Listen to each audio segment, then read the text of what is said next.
Video like जरूर कर लीजिए और ऐसे वीडियो लगातार फ्री में पाने के लिए चैनल को तुरंत सब्सक्राइब कर लीजिए और बेल आइकन को जरूर टैप कर लीजिए ताकि आगे भी सारे वीडियो आपको मिलते रहे। यूट्यूब में फॉलो करते हैं तो प्लीज ये वाला फ्री टेलीग्राम चैनल जरूर ज्वाइन कर लीजिएगा। सारे नोटिफिकेशन सारे अपडेट यहीं पे आते हैं, ध्यान रखिए। हेलो दोस्तों, एग्जाम प्रिपरेशन में मैं प्रियंका एक बार फिर से आप सभी का स्वागत करती हूँ। यूपीपीएससी आरओ एग्ज़ाम जो कि होना है बहुत जल्दी होने वाला है। 27 जुलाई को आपका एग्ज़ाम प्रस्तावित है और मैं डेली आपको मॉक टेस्ट करा रही हूँ जो कि आपके एग्ज़ाम के लिए इम्पॉर्टेंट है। डेली रात को 9 बजे क्लास आती है और आज मैं कुछ क्वेश्चन आपको सॉल्व करा रही हूँ सब्जेक्ट वाइज जो कि पिछले वर्ष प्रश्न पूछे गए हैं। तो एक क्विक रिवीजन इंपॉर्टेंट है, एग्जाम के पैटर्न को समझना है तो इन क्लासेस को देखना इंपॉर्टेंट है। यहाँ पर मैंने इतिहास के मोस्ट इंपॉर्टेंट क्वेश्चन लिए हुए हैं। प्री प्लस मेंस में जो पूछे जाते हैं प्रश्न उनको ले ही लिया, उसके साथ में आप देखेंगे और कौन से एग्जाम में प्रश्न पूछे जा सकते हैं वो उनका भी कलेक्शन आपको मिल जाएगा। तो क्लासेस ध्यान से देखिए, यहाँ पर जो प्रश्न आपके लिए गए हैं वो PYQ बेस्ड है, ठीक है। PCS के लिए भी इंपॉर्टेंट है, लेकिन जो बच्चे RO का एग्जाम टारगेट कर रहे हैं उनके लिए खासकर ये सीरीज मैंने स्टार्ट की है। तो सब्जेक्ट वाइज तो देख ही रहे हैं, साथ में आपके फुल लेंथ मॉक टेस्ट भी चलते रहेंगे। अगर आप न्यू हैं चैनल पर तो डेली दोपहर 1 बजे GS की क्लास आती है, रात को 9 बजे प्रैक्टिस सीरीज चल रही है। साथ में कुछ शॉर्ट क्वेश्चंस आते हैं जो कि आपके शॉर्ट वीडियो में कवर किए जाते हैं।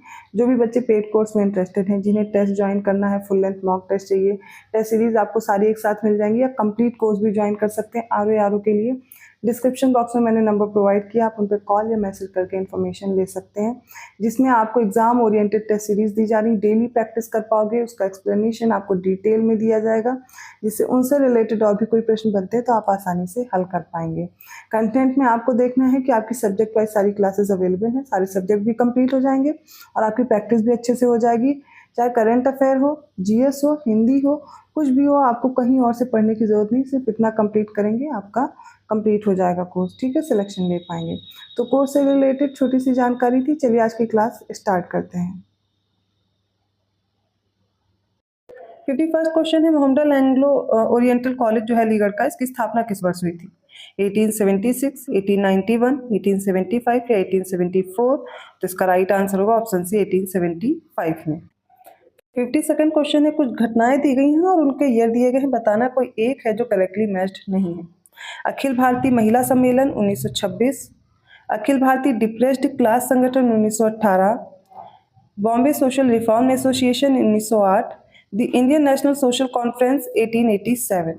इसमें से जो इनकरेक्ट है वो हो जाएगा ऑप्शन ए, अखिल भारतीय महिला सम्मेलन की स्थापना हुई 1927 में, ना कि 1926 में। 53rd क्वेश्चन है, निम्नलिखित में से कौन सैयद अहमद खान के साथ यूनाइटेड इंडियन पैट्रियोटिक एसोसिएशन का संस्थापक था? अब्दुल अजीज, मोहम्मद उल हसन, राजा शिव प्रसाद या गोविंद दास?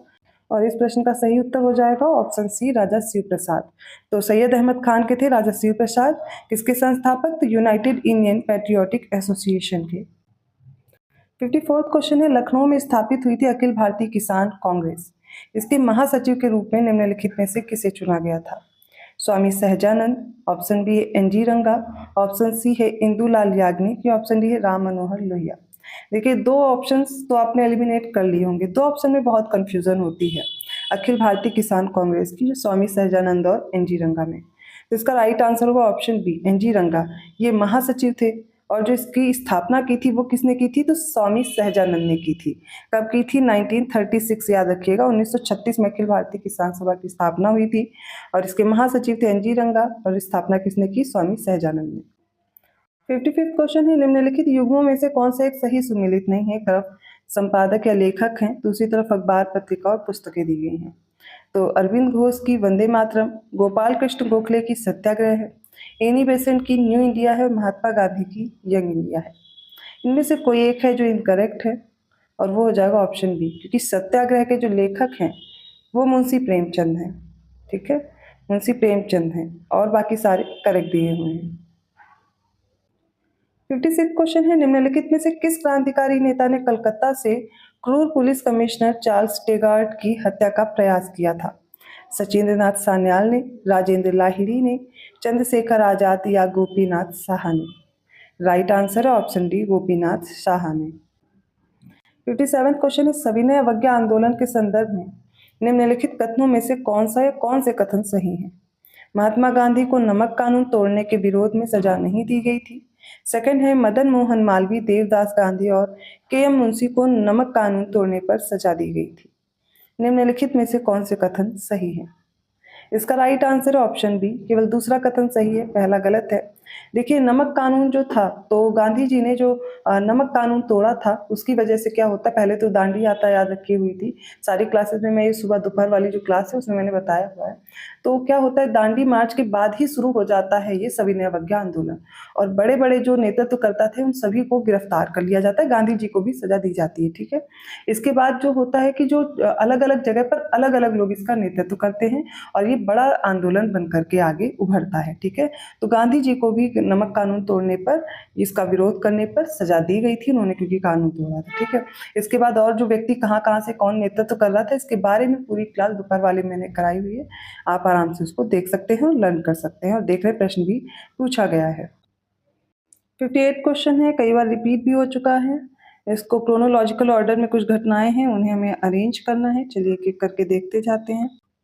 सबसे पहले है दांडी यात्रा, उसके बाद पूना समझौता, सांप्रदायिक घोषणा और गांधी इरविन समझौता। तो जो दांडी मार्च है ये हुआ था 12 मार्च 1930 से अप्रैल 1930 तक। अप्रैल कौन सा? 6 अप्रैल, ठीक है, 6 अप्रैल 1930, ठीक। पूना समझौता 1932 में हुआ था, लेकिन पूना समझौता की एग्जैक्ट डेट आपको पता होगी, तब भी आप ये सारी चीज़ें समझ पाएंगे। तो ये हो जाएगा 24 सितंबर 1932। अब बात करते हैं सांप्रदायिक घोषणा की, ठीक है। अब ये कब की गई? तो सांप्रदायिक घोषणा जो होती है वो होती है 16 अगस्त 1932 को। अगला है गांधी इरविन समझौता। तो गांधी इरविन समझौता कब हुआ था? ये हुआ था 1931 में, ठीक है। ये भी डेट याद रखिएगा, 5 मार्च 1931। अब हम इसी के अनुसार मैच करेंगे, देखेंगे सबसे पहले कौन सी घटना होती है, तो वो होती है दांडी मार्च, ठीक है। तो एक ऑप्शन हट गया, बाकी सारे बचे हुए हैं। अब दांडी मार्च के बाद दूसरी कौन सी घटना हो जाती है? गांधी इरविन समझौता होता है 1931, ठीक है। तो 1-4 हमें मिला, बस वैसे ही आंसर मन मिल गया, 1432, यही राइट आंसर है। 59 क्वेश्चन है, दिल्ली सल्तनत के किस शासक ने अपने आप को खलीफा घोषित कर दिया था? बलबन, अलाउद्दीन खिलजी, मुबारक खिलजी या मोहम्मद बिन तुगलक? इसका राइट आंसर हो जाएगा ऑप्शन सी, मुबारक खिलजी ने। अगले प्रश्न में बताना है, निम्नलिखित युद्ध दिए गए, इनको क्रोनोलॉजिकल ऑर्डर में हम लोग सेट करेंगे। कन्नौज का युद्ध है, चंदेरी का युद्ध है, तालीकोटा का युद्ध है और चौसा का युद्ध है। तो इन सभी की डेट आपको याद होनी चाहिए, एक एक करके देखते हैं। अभी मैंने बताया भी था कन्नौज का युद्ध, और इसके साथ साथ चौसा का युद्ध। चौसा का युद्ध हुआ था 1539 में, कन्नौज का हुआ था 1540 में, चंदेरी का होता है 1528 में, और तालीकोटा का हुआ था 1565 में। बस अरेंज कर लेंगे। तो सबसे पहले कौन सा होता है? चौसा का युद्ध। और 4 ऑप्शन सबसे पहले किसमें, माफ़ कीजिएगा, सबसे पहले चंदेरी का युद्ध है 1528 में, ऑप्शन बी करेक्ट होगा, ठीक है। चंदेरी का युद्ध, और उसके बाद होगा चौसा का युद्ध, फिर है कन्नौज का युद्ध, और उसके बाद है तालीकोटा का युद्ध। 61st क्वेश्चन है, भारतीय ब्रह्म समाज की स्थापना किसने की थी? ऑप्शन ए है राजा राम मोहन राय ने, ऑप्शन बी है देवेंद्र नाथ टैगोर ने, ऑप्शन सी है ईश्वर चंद्र विद्यासागर ने, या ऑप्शन डी है केशव चंद्र सेन ने। देखिए, जब भी भारतीय ब्रह्म समाज की पूछा जाएगा स्थापना, तब आप केशव चंद्र सेन को टिक करेंगे, ऑप्शन डी करेक्ट होगा। 62nd क्वेश्चन है, रज्मनामा किस हिंदू ग्रंथ का फारसी अनुवाद है? रामायण, महाभाष्य, महाभारत या फिर अष्टाध्यायी का? तो याद कर लीजिए, रज्मनामा हिंदू ग्रंथ है, मतलब फारसी में उसका अनुवाद करके रज्मनामा नाम रखा गया महाभारत का, ऑप्शन सी करेक्ट है। अगला प्रश्न है, भारत में अंग्रेजों की सफलता तथा फ्रांसीसियों की असफलता के कारण इस संदर्भ में निम्नलिखित में से कौन से कथन सही है या कौन सा कथन सही है? पहला कथन है अंग्रेजों को बंगाल विजय से अपार धन और जनशक्ति का मिलना। सेकंड है अंग्रेजों की बेहतर नौसैनिक ताकत। इनमें से कौन सी स्टेटमेंट करेक्ट है? तो इसका राइट आंसर हो जाएगा ऑप्शन सी, दोनों स्टेटमेंट करेक्ट हैं। अंग्रेजों को बंगाल विजय से अपार धन और जनशक्ति मिली थी, और उनके पास एक बेहतर नौसैनिक ताकत थी। यही कारण था कि फ्रांसीसी उनसे पराजित हुए और अंग्रेज सफल हुए। अब इस प्रश्न में लिस्ट 1 को लिस्ट 2 से मैच करना है। एक तरफ कुछ रिवोल्ट दिए गए हैं और उनसे रिलेटेड ईयर है। रंपा विद्रोह है, पावना किसान विद्रोह है, बंगाल नील विद्रोह है और जयंतिया विद्रोह है। जो इनके ईयर्स हैं वो सामने दिए गए हैं। चलिए एक एक मैच करते हैं। तो सबसे पहले हम लोग बात करेंगे बंगाल नील विद्रोह की, जो कि आपको याद होगा, तो आप उसी से मैच कर सकते हैं। तो बंगाल नील विद्रोह हुआ था 1859 to 60। ठीक है, तो ये 2 ऑप्शंस में है, हमारे 2 ऑप्शंस हट गए, सी का 1 हो गया। अगला बात करते हैं पाबना विद्रोह। अगर आपको याद होगा तो पाबना विद्रोह हुआ था 1873 से 1876 के बीच। बी का ऑप्शन 4 होगा और वो दिया गया ऑप्शन बी में, और यही हमारा राइट आंसर होगा। अब बात करते हैं रंपा विद्रोह की। ये हुआ 1879 टू 1880 के बीच में, और जयंतिया विद्रोह हुआ 1860 टू 1863। करेक्ट आंसर होगा ऑप्शन बी। 65th क्वेश्चन है, लाठी क्लब की स्थापना निम्नलिखित में से किसने की थी? भगत सिंह ने, लाला लाजपत राय ने, बाल गंगाधर तिलक या फिर बिपिन चंद्र पाल ने? राइट आंसर होगा लाठी क्लब की स्थापना की थी ऑप्शन सी, बाल गंगाधर तिलक ने।